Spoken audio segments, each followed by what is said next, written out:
Yo, yo, yo. What it is, man. We back at it again, man, for another one. It's your boy Rico, man. I'm here behind the ink. Got one of my guys in the building with me, but of course, you know, I'm gonna let him introduce himself, man. What's going on, my guy? What's poppin'? It's the kid, I.O.H, Louie, ink over hose, whatever you want to call me. You know what the fuck going on? Yes, sir, man. Ink over hoes. Let the people know first off where you from. Where you hailing from, bro? Atlanta, East Side, Zone 6, everything, 285 East, Candler Road, Panthersville, Glenwood, Flash Holes, all that shit over there. Oh yeah. Shout out to East Atlanta, man. Yeah, Definitely yeah. shout out to East Atlanta. What's been going on with it though, bro? First off, Happy New Year. You know what I'm saying? Oh yeah, Happy New Year. Happy New Year. This shit already. We already Fucked a up. It's motherfucking. fucked up. It's off to a bad one already, man. We a Monday in already. This shit flying by. Man, I fucking wrecked my car Oh, New Year's. First day of the year, off to a bad fucking start. oh my God. Over with. So yeah, man. Got my boy Louie in here, man. First and foremost, how long you been doing tattoos? That's what I wanna know. How long you been tatting, man?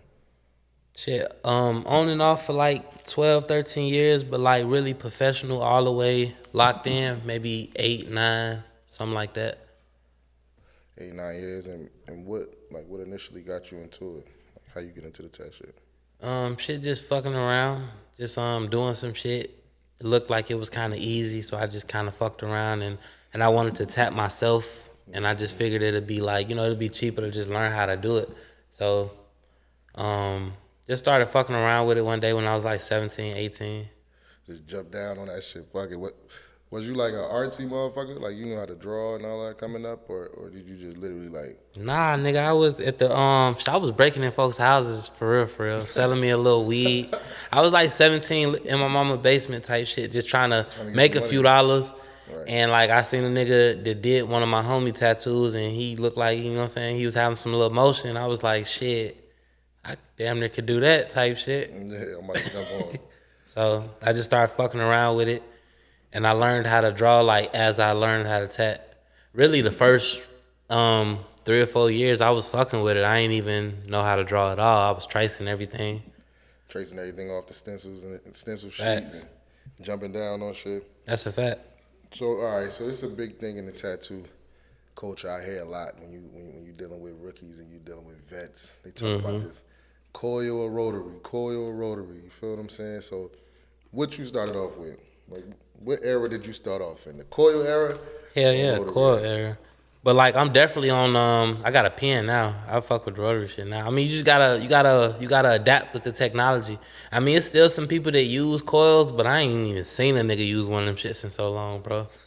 Yeah, It's like, cause I was on coils for a long time, and I was one of them. Nah, I'ma stick to the coil. Don't nothing hit the skin and pack that shit in like a coil. But then I ran across a machine like a pen that get the job done. So I end up adapting to it. and just You gotta been rocking adapt to with the it. technology, or you gonna get left behind, man. That's a definite fact. So when it comes to, she said you started tatting in what was that? 2015? You say officially? Um, yeah, like 2015, 2016. What what was your inspiration? What inspired you to be a tattoo artist? You know what I'm saying? Like what was your inspiration behind it? Besides, I know you said your homeboy was tatting, but like was that the only inspiration you had, or was it like, damn, you know what? I'm really about to. What made you take it serious? I should say. I want to give you some heartfelt, like inspirational story right now, but bro, I just seen it with some paper in it, and it didn't look that hard. Like So, fuck it. and I was like, shit, let me fuck around, see what happened. Worst come to worst, I'm back to square one. Well, I ain't got no money. If I get in there and get a little money out of it, shit, fuck it, let's do it. Winning, right? Yeah. It don't matter if it's motherfucker. It don't matter how much it is. All right. So with that, right? What was your price range at that time? Like, what was you charging for tats? Shit, whatever, nigga. And a motherfucker come with. On soul, nigga, cause I wasn't that good, and I knew I wasn't that good. I knew, but I did. It's like I want to say all of it happened by accident, but looking back on it, I'm strategic in the way I think, so I knew that like, I knew I wasn't good in the beginning, and I knew what's gonna get me good was just like repetition. You know what I'm saying? I was trying to just push out like quantity opposed to quality. I was just trying to get the muscle memory in. So I knew I had to I knew it wasn't gonna be no time soon. So basically, I was just like, whatever, $25, $50.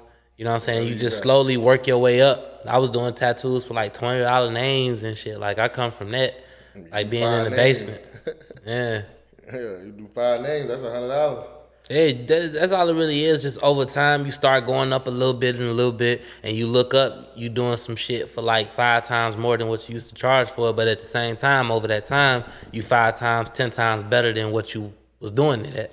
Like how good as far as your quality. Yeah, that's fire. So with that being said, how much all right, so what's the most you charge for a tat right now? Like the most that I've charged for one tattoo? Yeah. What's the most you done charge for one tat? Maybe like 3,500, 4,000.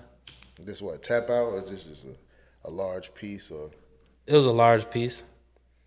35. That's a good ass motherfucking price. I ain't gonna lie to you. Yeah. A lot of people don't get to that point. You say you've been tatting what, 8 years, 7 to 8 years? Yeah, I don't know. It's hard to say because I really been fucking around with it for like since I was 17. Let me do the math. That's like really fucking like 14 years. Mm-hmm. And them the grind years too. Them the grind, but I feel like them first 4 or 5 years I was just fucking around. I didn't really start like taking the craft serious until like, maybe, you know what I'm saying, after that. So like I'd probably say like 10 years. Just say 10 years. Man, shit, 15 years. That shit count. At the end of the day, that shit count because them the years where you really learn, you know what I'm saying? Like you learn your craft. Like you said, you learning everything. You going about it. You don't know if you're gonna fuck somebody up, if the gun hitting hard enough or I just thought about it. What you learn in them years that I didn't realize until now, like just talking about it. You learn how to deal with people, which is a big part. You learn how to, cause it's an art to fucking somebody up and talking them down off whooping your ass or talking them down off trying to get on some bullshit. You gotta know how to fuck somebody up and then have enough like finesse to be like, all right, bro, I understand. Whoop, wop the band. We can situate it. You know what I'm saying? And get back to, you know what I'm saying? Yeah, and that's just dealing with people. You learn how to deal with people. That's definitely. So tell me about it. Tell me the time that you fucked up where you had to pull your way out of that situation, and how? How did you pull your way out? What type of tat was it? I remember I fucked somebody up. It was back in my early days, cause and I really, a lot of people don't have to fuck people up, but I had to fuck people up, cause when I started, it was a lot of gatekeeping. It was ran by the white boys, and when nobody teach me shit, when nobody give me no apprenticeship, I didn't have no homies that did tattoos. I had a homie that used to go get tatted all the time, and I used to kind of go with him, but the white boy that was tatting him didn't want. He was stiff on the nigga, you know what I'm saying? Yeah. So I didn't have nobody to show me how to do it. So I didn't take that as like, oh, I'm gonna stop doing it. I was just like, fuck it, I'm gonna watch some YouTube, nigga. I'm gonna figure this shit out. So so when I fucked people up, it would be shit like might have went too deep, cause I told you like I basically kind of MacGyvered my first little tattoo gun out of like a wall plug and a fucking coil machine. So wait, hold on, wait, nah, we ain't gonna skip past that. What you mean, bro? How? A wall plug and a coil machine? What you mean? I fuck around, bro. I bought my first coil machine off a nigga that was trying to sell some tattoo supplies. And when he sold it to me, I don't know. I'm thinking I'm finna go buy some tattoo shit, so I'm gonna be able to tat. I get there, I done scraped up $50. I'm like, all right, I'm finna go get my tattoo kit. Folks handed me a fucking coil machine and set it in my hand. And if you don't know nothing about tattoos, you see just a piece of metal shit hanging in your hand, you looking like, the fuck I'm gonna do with this? Like, I'm trying to do some tattoos. He was like, yeah, I'm just selling the machine. I'm like, bro, I can't. What you mean? Fuck, yeah, where all the wires and shit? Yeah, like what I'm supposed to, you know what I'm saying? So he basically hooked me up with a few disposable joints to throw in there, and he didn't give me no power supply. So I had to take me like a little wall plug, like a little utility wall plug from around the crib, cut the wires on it. He gave me a clip cord too. And I cut the end of the clip cord and put my negative and positive. So my first tattoo machine was this coil. I couldn't adjust the voltage or nothing. That shit was straight from the clip cord into the fucking wall. And we going. Every time I had to stop, I just popped the shit out. But so, nigga, yeah, That's the grind. See what I'm saying? That's it is right there. You don't just learn shit like that. That's some shit you like. Look, I gotta make this. I gotta make this shit happen, bro. Guys had to figure it out. Bro, see, he had the utility cord, the negative and positive pushed into a motherfucking socket, nigga. Go get this tattoo done. Going to work too. Like, so how has tattooing, like, how has this shit changed you over the years, like, as a person? What type of growth can you say that you had over the years from tattooing? You mean like as far as the art part of it, or? Yeah, just the whole process, the art of it, just like you said, knowing how to deal with clients and shit like that. Because even in the beginning, not everybody is blessed with the gift of interacting with people. You know what I'm saying? So it's like, how has it changed over the years? As you go from working on just homies in the hood to, you know, you got Chinese people and different white people, different races, different ethnicities, and all of that shit. Like, how has that changed you over the years? You learn how to adapt in different rooms, because over time you start to talk to different people, see different shit. If you really kind of like in tune with your clients and shit, and you learn how to like turn that shit on and off when you need to turn it on and off. So I can get in certain rooms and I can fall into the mix. I can get in other rooms and fall into the mix. You know what I'm saying? No matter how you kind of look on your outer. Because initially when like white people see me or some shit, like tattoos all over me, dreads and shit, they assume like, oh, we're one of them.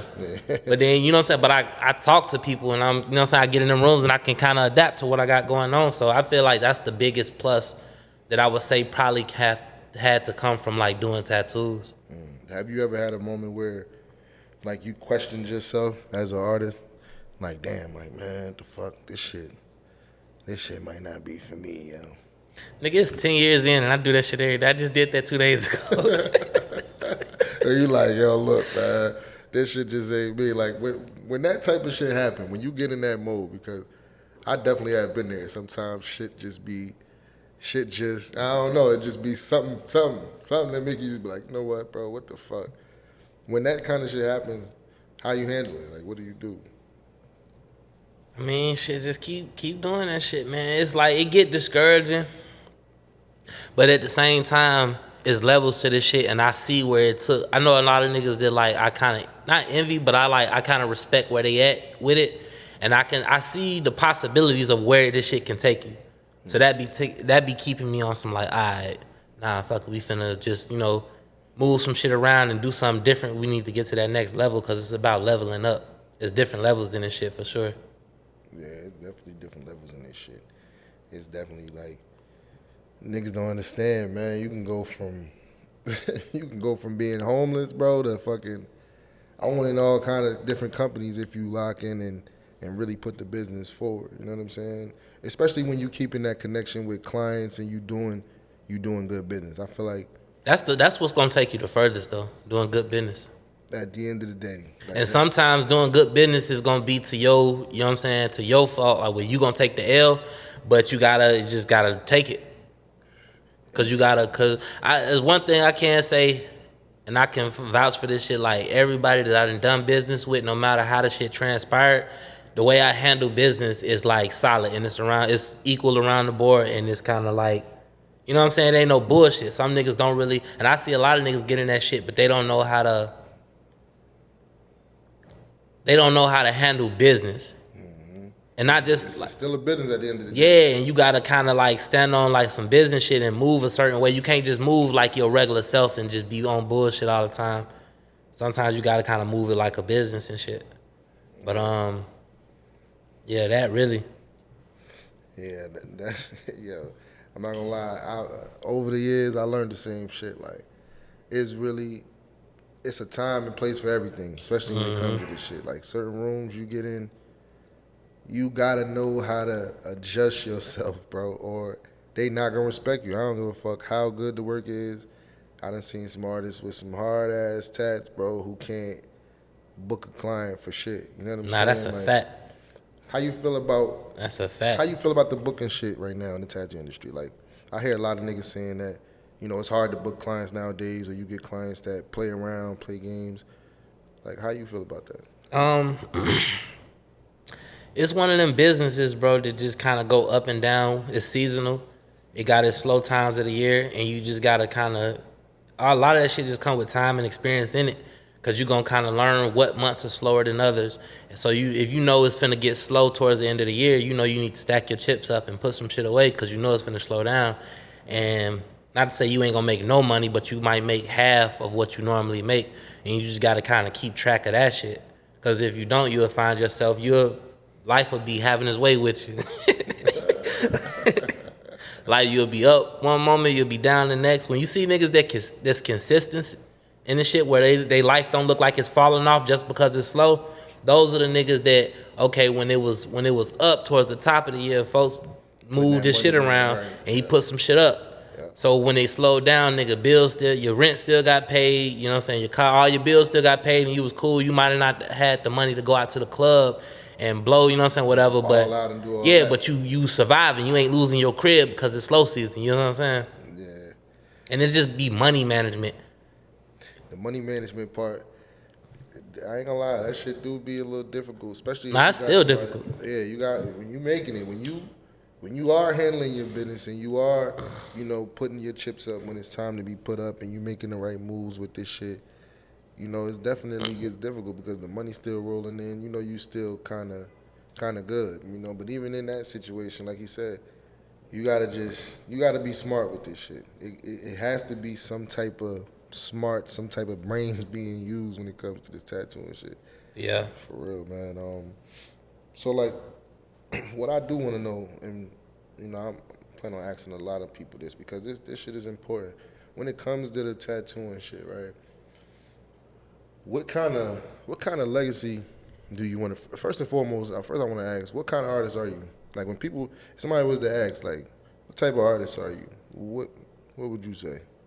I never really kind of thought I had like no specific style because I kind of do just wide range of everything. What I like to do, what I enjoy doing, is like black and gray realism type shit, portrait work. That's your favorite style? That's my favorite style. Yeah.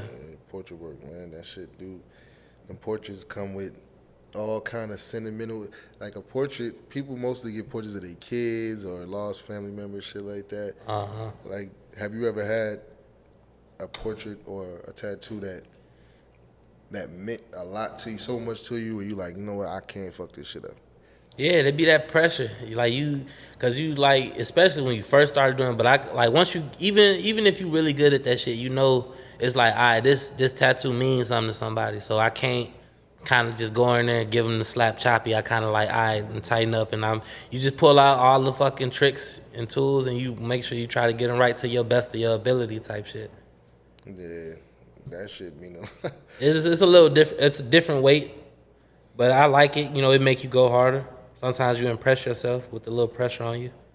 Do you look at yourself like a therapist, bro? I be telling motherfuckers all the time, like, tattoo artists, bro, we therapists for real. Like, y'all, you don't understand how many different people come to you and you sitting down with a person for 2 hours, 3 hours, or whatever, you know, however long the session is. Most of the time it's 3 hours, 4 hours. You learning so much about a person, man. Have you ever experienced that? Like, what's some of the craziest shit you done heard from a client, bro? Man, I guess it's like, I like to look at it like, and the reason people be so open is because they look at it like, oh, this is just my tattoo artist. He don't know nobody I know in real life. It's not connected to me. I can just openly vent. And like, I don't never have to worry about it hitting the fan because, you know what I'm saying? It's just they look at it like they just venting. Yeah. Man, I done had folks tell me all types of shit, bro. And I'm just like, sometimes you get in tune like, damn, that's crazy. Folks did that shit wild. But then it'd be like, I done had motherfuckers tell me about like how they about to leave their husbands. Niggas be telling me how they about to leave their wives and shit. They might pull up to the shop, get tatted, and have their work wife pull up on them. Like some wild shit. He get to, I don't even say I be tatting. Oh man, yeah, my girl at home, man. Cause they be feeling like they getting judged. Like, I don't know what it is. Niggas be opening up, bro. He be like, yeah, she don't do this, she don't do that. All types of like, I be like, damn. Find out the craziest shit. Yeah. Yeah. They be wanting to get my advice, and I be like, shit, I don't know, bro. That shit sound crazy. Shit, you gotta do what you gotta do sometimes. Man, another thing, right, that I wanted to ask, man. Like when you dealing with, first off, people understand this, man. Us tattoo artists, we see women every day, right? Every day, all different body parts. You know, we tatting most of these women, or we either seeing them, drawing on them, or whatever the case. It's gonna happen. If you're dealing with a tattoo artist, it just is what it is. But for the people who don't understand, how professional do you have to be when it comes to tatting females? You have to kind of like be overly, like, professional. Just because of the climate and all of the stigma on it. There's a lot of weirdo niggas that be doing weirdo shit.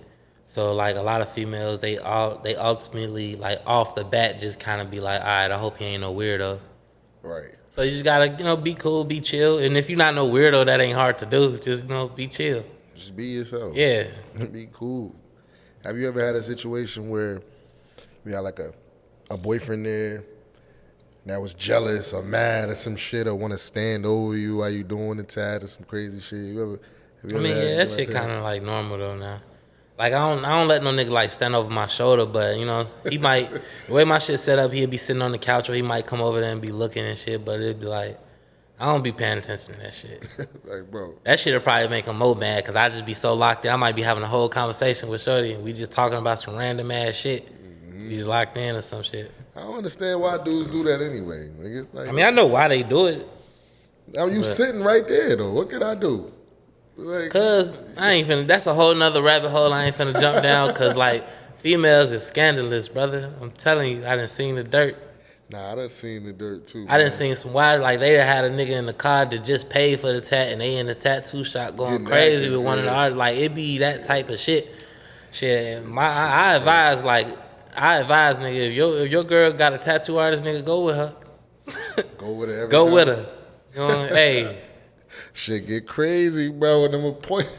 Cause a lot of these tattoo niggas, they like rappers now, bro. It's like it ain't what tattooing used to be back in the day. Like a lot of these niggas is like they turned up. Niggas having jewelry, niggas having the drip, cars and all that shit. So it ain't like we just some weird tattoo nigga in a white beater sweating and dirty like how they used to try to depict it back in the day. Like she pulling up on a nigga that's having some motion, folks. You like shit fly in there, yeah. Vibe. I'm listening to all types of fly shit. You ain't lying. You finna lock in for like 3-4 hours, bro. You better tighten up. You better be there, bro. Man, that shit is crazy, bro. So, another thing. So, can you tell me about like what's the tattoo you done that hold a special meaning to you? Like up to date. What's your most meaningful tattoo that you've done? And why? You know what I'm saying? That's one of the things I want to know. Just on myself, or did I like did on somebody? Just dealing with a person, dealing with a client. Or if you have any. If you don't have any, then yeah, tell me about one on yourself that means the most. It's like a 2-in-1 question, but I don't know. I like when I be tatting like people that I like when I be tatting people that kind of like saved up some money. They had a specific piece that they wanted. If they didn't have what it, you know what I'm saying, cost, they probably like people that really take the shit seriously, not just somebody going to get tatted because it's Saturday and they just trying to go do some shit. The people that like really think about what they want, they got a good idea for it, and like we can sit there and build and put it together. And you know what I'm saying, it really kind of like this is a thing to them. Like they gonna be talking personal. Yeah, it's personal. They gonna be telling all their friends and family about this shit for like the next year or two until they come and get their next one.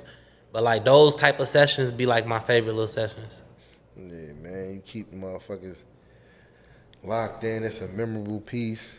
So when a situation like that happens, like you said, people don't have all the money, how you handle that situation? Like somebody come to you and they like, bro, I really want to get this piece done, but you know, say it may be 2,000. Like, yo, bro, I got 500 right now, man. What could we do?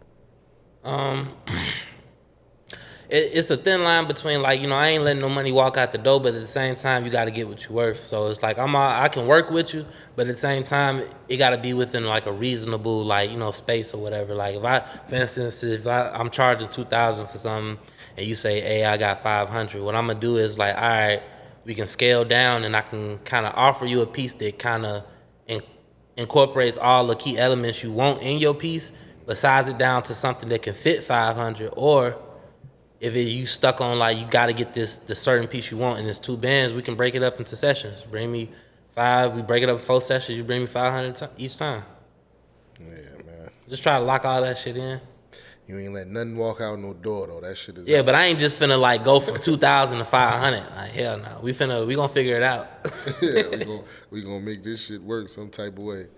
In this industry, man, you know, you get a lot of different kinds of personalities when it comes to like this tattoo and shit. And people don't see this side of it. You know, you got shop owners and convention owners and just artists that's in a, you know, a higher position than you, so to speak, start acting weird and shit. Like, have you ever experienced anything like that? Any type of like weird motherfuckers in this shit? Like shop owners and, you know what I'm saying? Because this shit. What you mean like weird as far as? Like, you know, you be working in a building or you working in a shop. For instance, I was working in the shop one time, and sometimes when you working in the shop with walk-ins, or you know you have clients, but people's basing they work off of walk-ins. You can sometimes get that negative look or that hate, like, damn, what this nigga think he is? Even from a shop owner. Like, I had that shit happen to me before.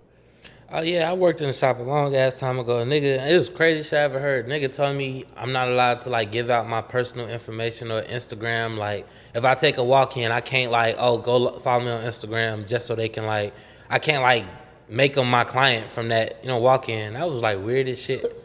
So I can't tell this bitch my name or nothing. Like, what? So I'm just tatting under whatever Yeah. I'm just an artist here. I'm not who I am. No type of. Yeah, that shit weird. What the fuck? I owned the shop a couple years ago, and I ain't ever, like, I always try to tell anybody that I'm trying to give any type of game to is when, like, coming up, it's like the walk-in shit, bro.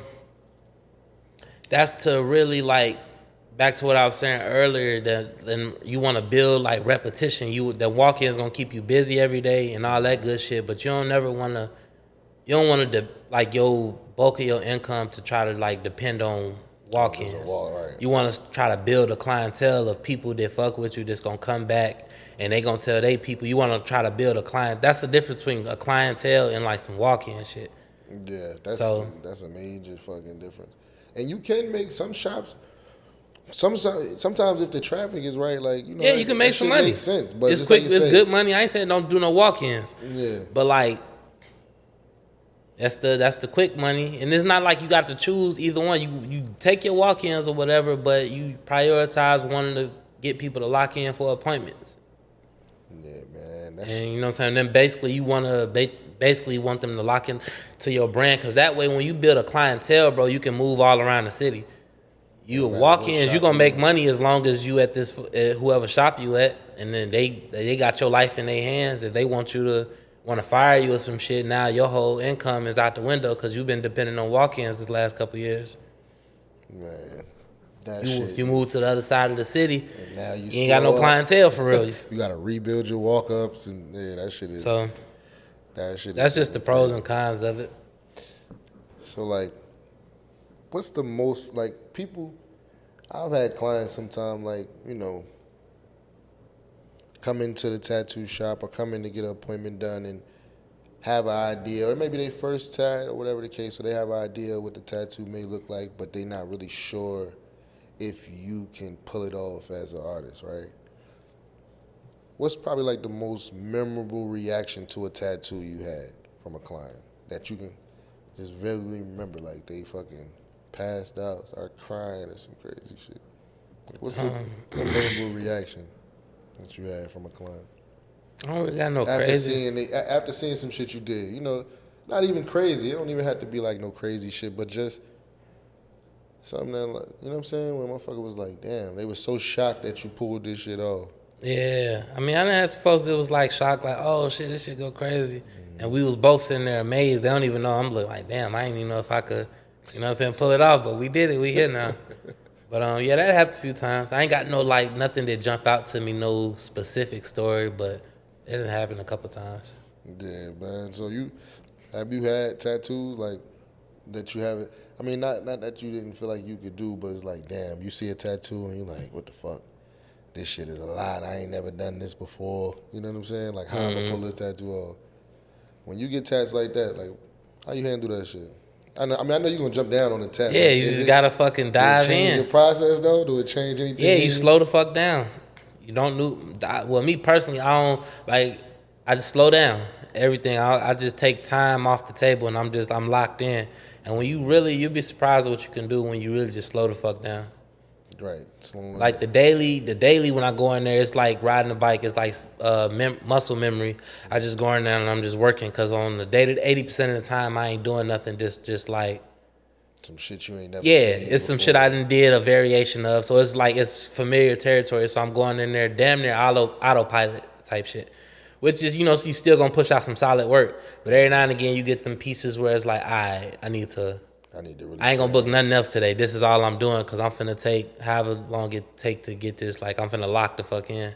So Do you like doing shit like that? You like doing yeah, pieces where you gotta really like. yeah, because it's shit you challenge yourself. That's how you get better. Doing some shit you don't think you can do. Do you ever get bored, bro? Like often? But you still at work. You still gotta show up and show out. So Look, when it comes to this shit, right? People don't realize how busy or how much it really take to fucking be a tattoo artist, especially when you booked and busy, right? So when it come to like work life balance, how you manage your shit?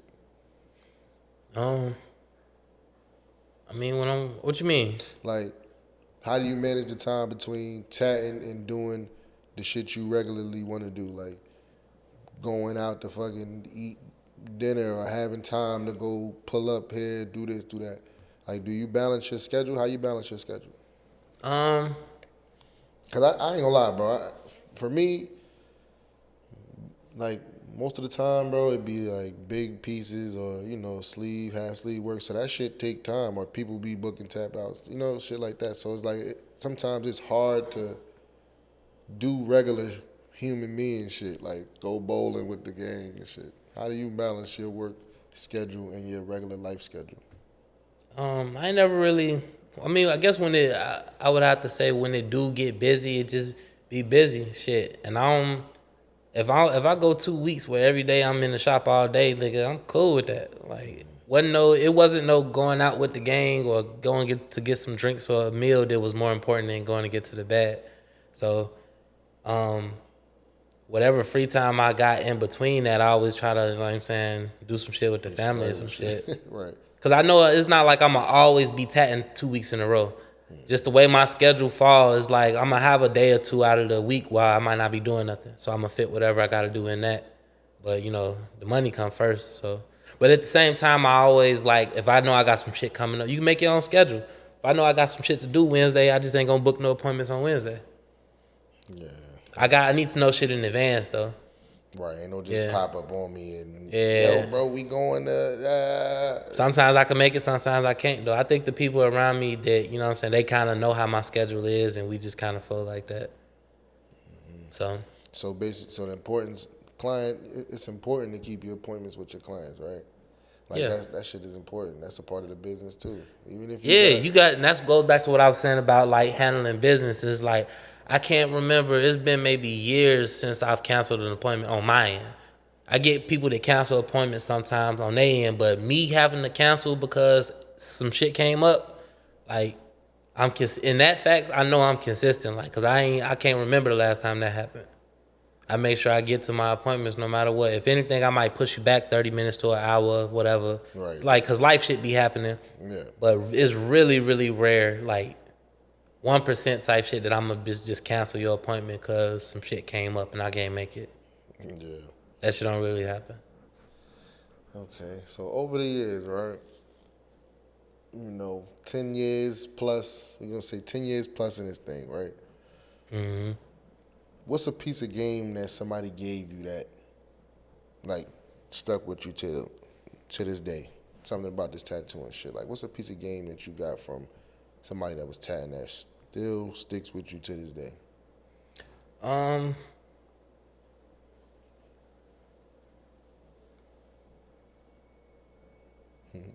sister was like that. Trying to think.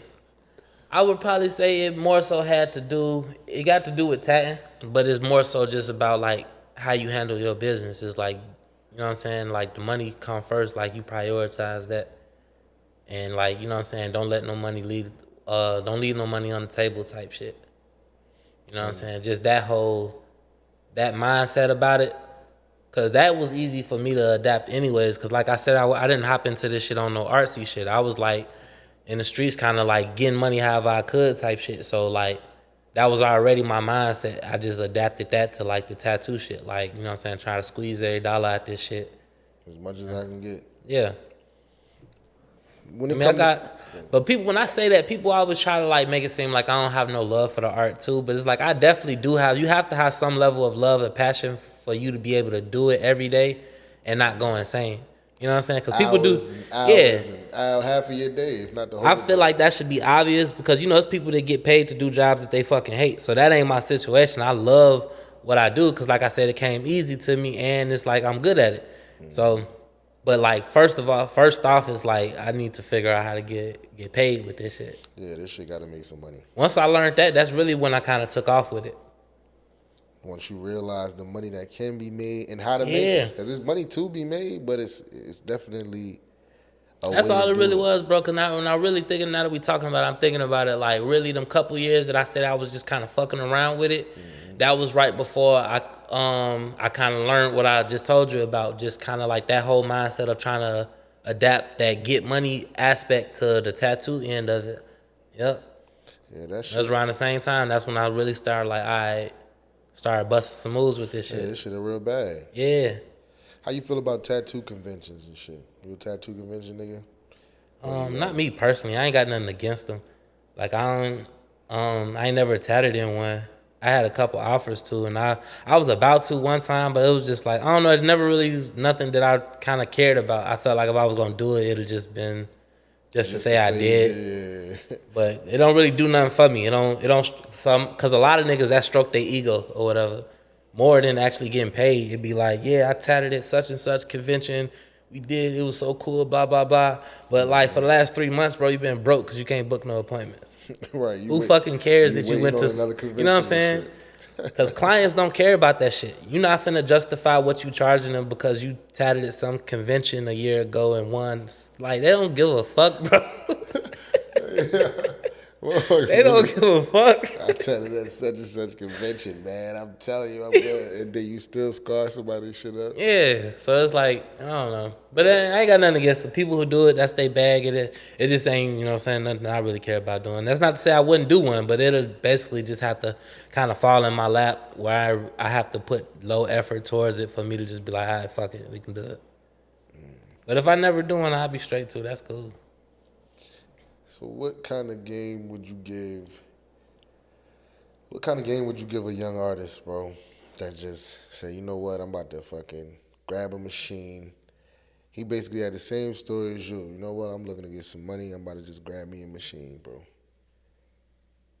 This what I'm gonna do. I seen a nigga ink over holes do this shit. I'm trying to be like, bro, what kind of advice would you give to a new up-and-coming artist right now?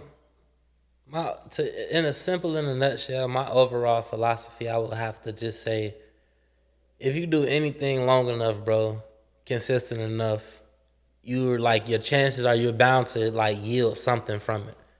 And that basically is just like, you know, just consistency. Do it every day. Do it all the time. Once you start doing it, keep doing it. You're going to look up, because the time is going to go by anyways. 2 years is going to go past anyways. Mm-hmm. If you had been doing this one thing for 2 years, you're going to look up 2 years later and it's like, damn, I'm low-key kind of nice with this shit. Right. So it's like, keep doing it. Even with the rush on the money. What about like, just to throw like a little sidebar in there? Like even when it comes to like, when you saying, you know what, damn, I know I'm trash, but I'm trying to charge $400 for the tab. Now in the beginning, you can't worry about money. Mm-hmm. That's one thing I will say. Don't worry about the money. Don't do it for your main source of income. If you try, because it ain't no overnight shit. To be honest with you, yeah, it ain't no overnight shit. You gonna have to put in the work to like put in the time. It's really the time and experience and what you learning that could who you learning from and how you learning, all that shit can like speed up the process. But you ain't finna just go from like not touching a tattoo machine to like overnight, you know what I'm saying, running that shit up. Like Charging 1,000 for yeah, they ain't nah. That's not how it works. That's not how it works. Do you feel like apprenticeships help when it comes to tatting, or you feel like a motherfucker can put in the same amount of work and effort and just learn the same shit if you just take your time? I mean, both. It depends on what route you want to take. How you know yourself better than anybody. If you know you a hands-on nigga and the only way you can learn some shit is being up on it, seeing it every day, go get up under a nigga and like learn how to do some shit. But if you know you a self-taught type of nigga where you can do your research and just, trial and error, that might be the better route and it'll be the cheaper route. That might be the longest route, but it'll be the cheapest route. Going to like a good route to like kind of get an apprenticeship and work your way into it is like just going to book with somebody, getting tatted from them and shit. Cause they winning because you paying them, they get to tat or whatever, and when you sitting there, you can ask a nigga whatever you want to ask him if he a cool nigga or whatever. Ask him some questions and shit, and just slowly over time when you going to get tattoos and you know what I'm saying, you done kind of built a relationship with this nigga. So when you finally ask him like, hey, I'm trying to learn this shit, you know what I'm saying, you'll fuck with me, he's more inclined to be like, yeah, I got you, bro, because it's been a minute. Yeah, it's been a minute. I've been fucking with you. Money. Right. So that'd be the best way to go. Yeah, but either do it, to each his own, basically. Yeah, to each his own. Or a combination of both. Do that and still have the like discipline to do your own research. So you say you got your own shop. You got your own shopping location too. How has that been working for you? Like how you feel about owning a shop or working in a private studio? Not even just owning a shop, but just having your own personal studio as opposed to working in the studio. What are some of the pros and cons when it comes to that? It's just different. All that's really based on preference. What I learned is I like being like a private studio better, but that's just because of my preference. But it was just pros and cons because in the shop, when I owned the shop, I owned the shop for like 2 years, and it was cool. It was a lot of shit I had to deal with as far as like managing people. If I had to pinpoint on anything that I didn't like about it, it was like managing other people and they shit. And that's kind of what turned me off about it. But people say you can hire your shop manager, but when you own a business, bro, it's no such thing as just passive income. People just looked at it like, all you gotta do is sit back and collect booth rent. And it's like, nah, bro. There's more to this shit. I done had to deal with a lot of these folks shit throughout the week. Half of these niggas behind, like, and you just gotta deal with shit. So, but that was one of the cons. But the upside to it was like the environment. You know what I'm saying? You sitting around and a bunch of artists, y'all talking, the conversation, it give you that barbershop feel. You know what I'm saying? That barbershop vibe, which is a cool vibe. So, cause I got homies that got their shop, and sometimes I just pull up for that, that barbershop community vibe, I guess if you want to call it. Right, everybody just in there talking shit. Yeah, that type of vibe and shit. But it's pros and cons with it. So, but me personally, I like to have my space. Like I'm specific about my space, and I learned that from having one and then having the other. I kind of like it to be like me, my client, and whoever they might bring, and we create our own little vibe and whatever we got going on. So, do you feel like energies can fuck with the quality of a tat? Like, you have a client come in there and they energy off. Whether you don't have to know. It could be a walk-in. Say they just come in there, they mad or they already having a bad day. Would that fuck with you or your quality when it comes to the tattoo? Nah, it wouldn't fuck with the quality of the work. None of that outside shit will fuck with like what I'm finna do on you. I could like not like you. We could just got into it 2 minutes before. But when I'm finna tattoo, that's a whole different shit because no matter what that happened just now, you finna walk around and be like, such and such did this shit. And the person you showing that shit to could be a potential client. Yeah. I don't care if you said, yeah, this bitch ass nigga, I don't fuck with this nigga, but shit, this tat hard. I can't even, you know what I'm saying? You still gotta go crazy on the tat. So you can't let no outside. Yeah, I don't let no outside shit. I just sit there. Sometimes you ain't gotta. It ain't. People always think it's like you vibing with every client, and it's not like that. It's like sometimes you do, sometimes you don't. Sometimes it just be like I done sat there for 3-4 hours. Well, we don't even talk to each other. Just sitting there in pure silence. Yeah, I might be No listening to music. something, Yeah, he in his phone, or we just in our own little space, but it's cool. It's a cool little vibe. You know what I'm saying? Chill. Everything was still cool, but it ain't that talkative. It ain't like, you ain't gonna get that conversation out of everybody. And I'm cool with that because I'm just kind of like a blank slate. I kind of basically just kind of let my client dictate how what this session finna be like. If you come in and you talking, you asking questions, I flow with the vibe. But if you come in, you just kind of to yourself, you know what I'm saying? You still quiet kind and of, saying shit. yeah, I kind of adapt to whatever you want. Yeah. So. Yeah, man, I'm the same way, bro. Sometimes it's the same way. It's like, I think it go back to that thin line. Majority of my clients is females, one. So off the rip, I'm not talking unless, you know what I'm saying? I let you dictate how we finna go. It's like off the rip. And most of the time, they'll call it out and be like, damn, you don't really talk much. And then, as... Shit, you ain't say nothing to me. Shit, I ain't say nothing to you. Right. It's like, I ain't know. You paid me to touch you, not talk your motherfucking ear off. This ain't that. Until we get to that point, then it's like, all right, come on, we can. Yeah, because I heard some stories about niggas that like, you got the tattoo artists out here that be wanting to talk your motherfucking ear off about a bunch of shit you don't care about. But you forced to listen to them because you sitting here for 3-4 hours. Like, that's a bad experience for a client. That's definitely, yeah. They might want to sit there and watch their fucking movie or whatever they had in their phone. That might have been their plans, and now you telling them about some shit you got into it with your baby mama before you got here. Or you just won't be fucking quiet. Yeah, you just keep trying to talk to them. Like, chill, bro. Folks don't want to talk to you. Yeah, nobody want to talk right now, bro. Just tap me and let me get about it. That's why I say I'm just cool with either way, you know what I'm saying?